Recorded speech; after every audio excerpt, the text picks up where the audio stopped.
En Venezuela, la líder opositora María Corina Machado aseguró que no se marchará del país.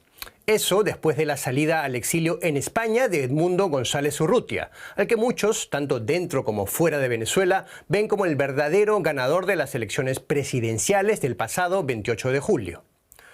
Machado aseguró que mantendrá la lucha desde Venezuela, en momentos en que la salida de González Urrutia ha planteado al menos dudas sobre la estrategia a seguir para la oposición en esta crisis postelectoral, abierta después de lo que es visto por muchos como un fraude cometido por el chavismo.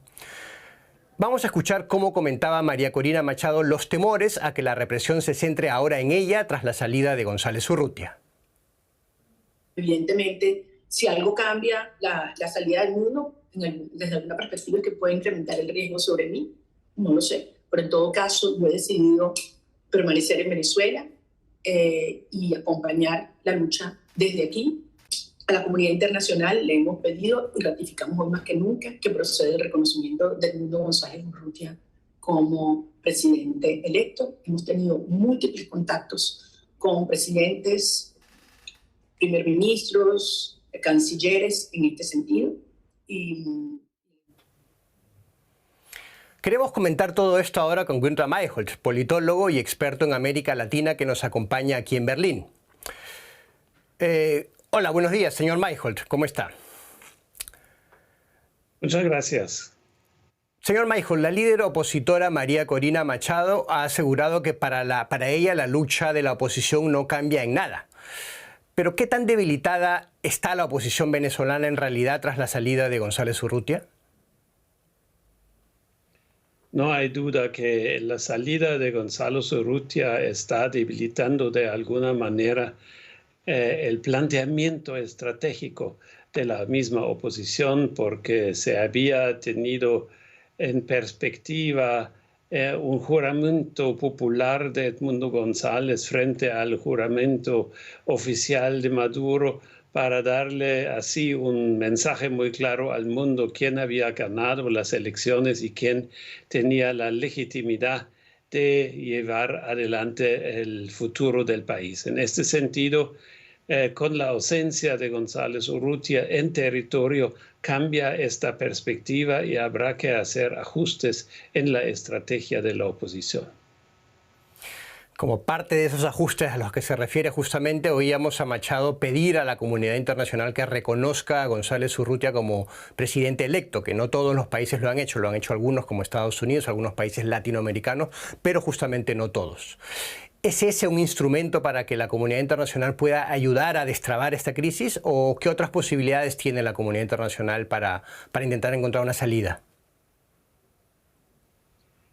Pues una perspectiva, lógicamente, es buscar utilizar el conocimiento y las capacidades de Urrutia en el mismo campo diplomático.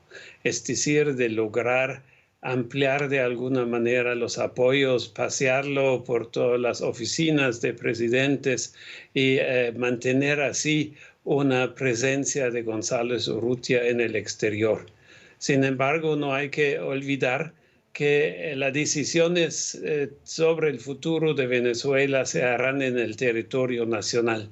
Y ahí es donde tiene que armarse mejor la oposición ante la ausencia de Urrutia y cuando toda la responsabilidad va a caer sobre los hombros de María Corina Machado, y lo que por otro lado facilita al gobierno de Maduro concentrarse en limitar las posibilidades de acción de ella.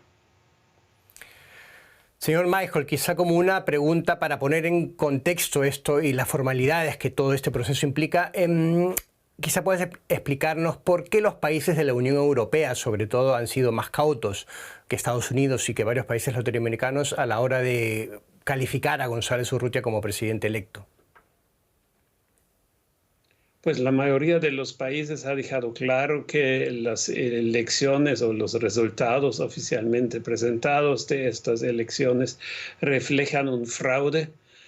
Por el otro lado, calificar a Urrutia como el presidente electo, pues tiene cierta carga que hemos visto ya en el caso de Juan Guaidó, cuando, digamos, este apoyo de un presidente legítimo, interino, todos los adjetivos que se le adjudicaron no llevaron a nada. Es decir, la campaña internacional y la misma comunidad internacional quedó mal posicionada y esto no adelantó de ninguna manera un escenario de transición política en el país. Creo que ahora se quiere mantener mayores capacidades para la negociación, para las condiciones de que se dé una negociación, y esto es esencial para que no se repite esa historia que ya la hemos visto. Es interesante entonces este escenario que comentaba de la negociación. Vamos a hablar un poco de esa posible negociación. Y en América Latina hay sobre todo dos países que tomaron la iniciativa para intentar solucionar la crisis, Brasil y Colombia. También México, pero después queremos hablar de México después. Vamos a hablar sobre todo de Brasil y Colombia. ¿Qué más pueden hacer esos países ahora? ¿Podemos esperar más iniciativas? Pues se les ha complicado bastante el panorama. Por un lado, una dimensión de esta negociación anhelada era sentar a hablar a los dos, González Urrutia y Maduro, frente a frente, y esta posibilidad ya no está presente, esta opción está fuera de la jugada. El segundo punto es Maduro está atacando de alguna manera con un cerco militar a lo que era la embajada de Argentina en Caracas, donde hay seguidores de María Corina Machado que pidieron asilo político, y actualmente ante la ruptura de las relaciones diplomáticas que en Argentina, Brasil había asumido la representación también a través de este edificio. Hoy Maduro declaró que no respeta esta forma de atención de los asuntos argentinos por parte de Brasil, lo cual representa un ataque directo a Lula y la diplomacia brasileña. Es decir, hay signos de que Maduro de alguna manera se siente envalentado en proseguir el camino de la represión a los opositores y está dispuesto a comprarse los costos también frente a un aliado tradicional que ha sido Brasil. Queremos hablar luego de ese camino de la represión que parece que ha emprendido el chavismo. Antes, para seguir un poco en el panorama internacional, me gustaría hablar de México con usted. ¿Qué podemos esperar de la próxima presidenta de México, Claudia Sheinbaum, que asume el poder pronto? Hasta ahora el actual presidente López Obrador ha sido más cauto, si bien ha apoyado estas iniciativas de Brasil y Colombia. ¿Qué podemos esperar de Sheinbaum? Hasta donde uno tiene noticias de sus planes en materia de política exterior, que son muy escasos y muy poco elaborados, ella va a seguir en grandes líneas a las posturas que ha asumido López Obrador, pero a lo mejor tratando de calmar algunos conflictos candentes que él ha generado a través de las relaciones con el Perú, con Ecuador, con los representantes diplomáticos de Canadá y Estados Unidos en México. Entonces ahí ella va a tratar de calmar los asuntos, pero no veo actualmente en ella o en su futuro canciller alguna iniciativa propia o hasta que un compromiso más articulado con lo que tienen en mente los presidentes de Colombia y Brasil. Es un poco una incógnita todavía la posición que va a tomar México.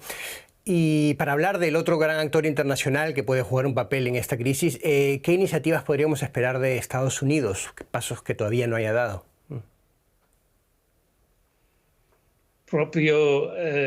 Casi la propia situación de las elecciones de noviembre limitan lógicamente las iniciativas del gobierno saliente de Biden para tomar decisiones importantes en este asunto. Además, creo que no se quiere comprar un conflicto adicional, ya que tiene un involucramiento en Ucrania, en Gaza. En ese sentido, se puede contar con cierta probabilidad que vayan a extenderse las sanciones contra el régimen venezolano en la parte económica, en la parte de las relaciones internacionales, pero más allá creo que en este momento es difícil de esperar tanto una ofensiva en cuanto a la negociación o en el otro sentido en aplicar realmente situaciones más onerosas para el régimen. Mencionó ahora esas sanciones. ¿Han dado resultados? ¿Son una alternativa el regreso a esas sanciones o incluso el endurecimiento y la imposición de nuevas sanciones? ¿Son una posibilidad en esta crisis? La posibilidad de estas acciones, como lo vemos en todos lados, son limitantes, porque limitan en alguna manera también las condiciones del consumo, que de por sí es precario para la población, y limitan oportunidades económicas, aparte de las sanciones personales que se refieren a las restricciones de uso diplomático para ciertas personas y de su disposición de dineros en el exterior. En ese sentido, son un instrumento marco en el cual se pueden llevar adelante cosas, pero no son decisorias en cuanto al futuro del régimen. Señor Michael, queremos ver también un poco hacia el chavismo. Quédese un poco con nosotros porque queremos también oír al presidente, a Nicolás Maduro, ¿no? que ha cambiado el tono tras la salida al exilio de González Urrutia este fin de semana, ¿no? Él lo había atacado con bastante dureza durante la campaña electoral, incluso insultado también en las últimas semanas. Y la Fiscalía, controlada por el chavismo, había emitido una orden de arresto contra González Urrutia antes de su marcha. Son un poco los factores que implicaron o que condujeron a esa marcha, ¿no? González Urrutia habló de coerciones y amenazas.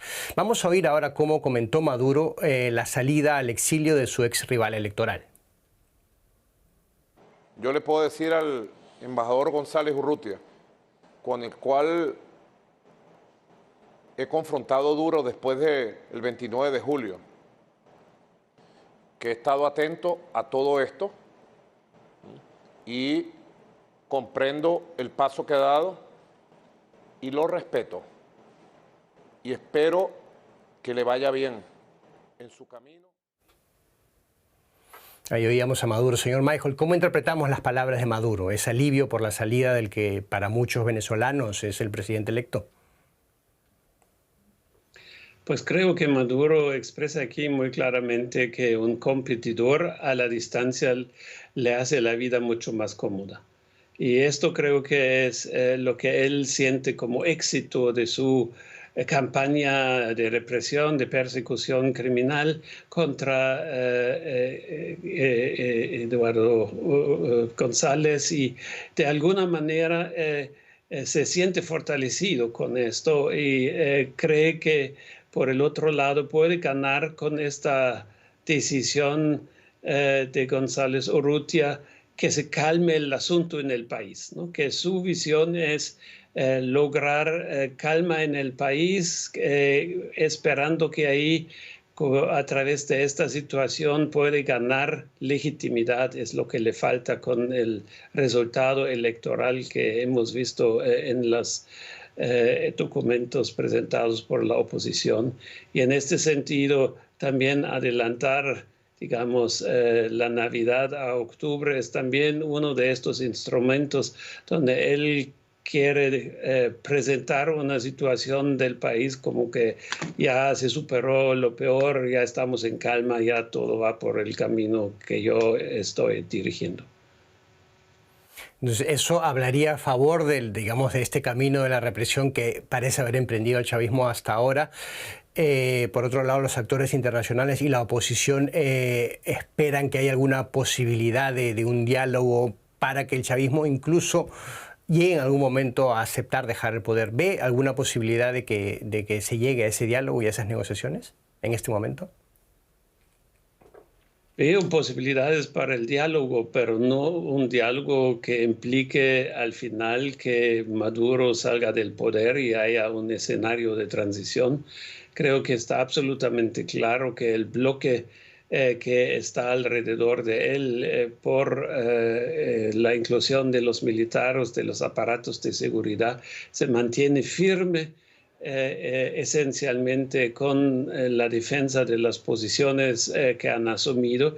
En este sentido, el balance del poder en el país no parece estar inclinándose hacia cambios y en este sentido él se ve fortalecido y puede contar con los apoyos que tradicionalmente a través de la estructura del poder ha recibido. Esto que dices es interesante porque en la oposición hay la esperanza de que, y también la idea de que el bloque que mantiene al chavismo no sea tan sólido, tan uniforme como ha sido hasta ahora, y que haya sectores del chavismo que ya no apoyan o no están convencidos de este rumbo que está tomando el gobierno. Entonces es plausible suponer que en alguna parte de todo este gran bloque que es el chavismo haya apoyos internos que ya no son tan fuertes como antes, al menos. Puede ser que exista, no lo estamos viendo porque son fracturas internas y hay que ver que este aparato es muy cohesionado por el simple hecho de los servicios de inteligencia de Cuba que están dentro de las Fuerzas Armadas, que mantienen, digamos, una vigilancia interna y que hacen tremendamente difícil que haya, digamos, un debate interno dentro de las estructuras militares. Y esto es justamente lo que no permite, más allá de fugas individuales, de que se logre un reposicionamiento institucional y corporativo de estas estructuras. Hablaba justamente ahora de Cuba y el papel que juega Cuba para sostener el aparato del chavismo, que es un análisis que se hace hace muchos años.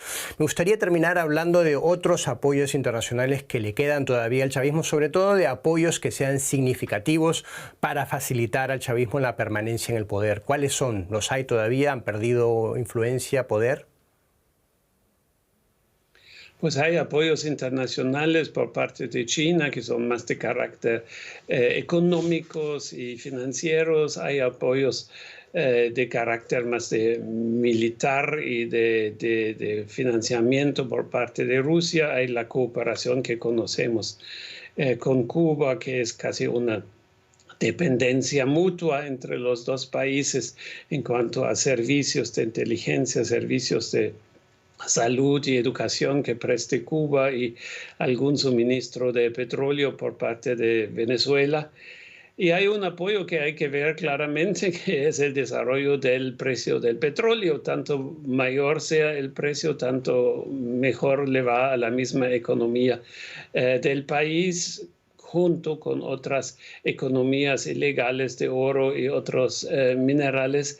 En ese sentido, es una economía de sobrevivencia que se ha establecido tanto en las relaciones con el exterior como hacia adentro. Y en este sentido, ha manejado una política económica que busca siempre enclaves, que busca ciertas oportunidades del próximo momento para sobrevivir mejor.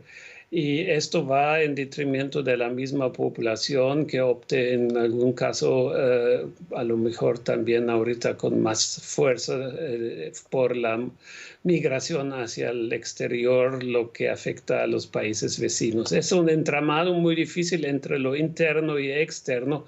Por lo tanto, es esencial que estos dos momentos vayan a poder confluir para que haya en algún momento posibilidades de una negociación, aunque sea segmentado y sectorial, y no la gran solución que muchos esperan que podría darse como punto final.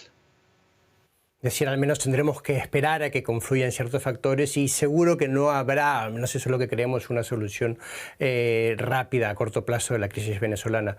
Gunther Myhrvold, le agradezco mucho su tiempo, gracias por estar aquí con nosotros y hasta una próxima oportunidad. Muchas gracias, muchos saludos.